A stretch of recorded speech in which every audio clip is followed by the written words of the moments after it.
So if I were to go around over here on the left hand side and then click on the contact section, then this is what you have, as you can see. So if I were to go around onto all address book, you can see that the first name is displayed and then followed by the last name.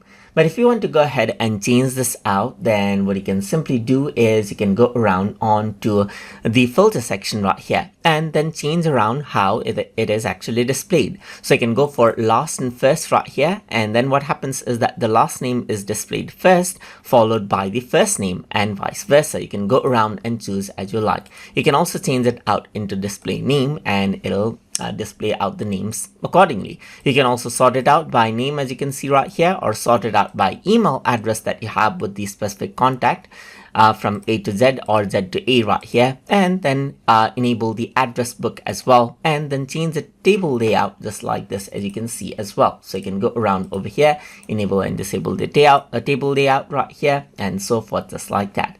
And that is how you can work around with the display settings of address book inside of Thunderbird. So hope you guys learned something as always, and as always, please like, comment, share, and subscribe.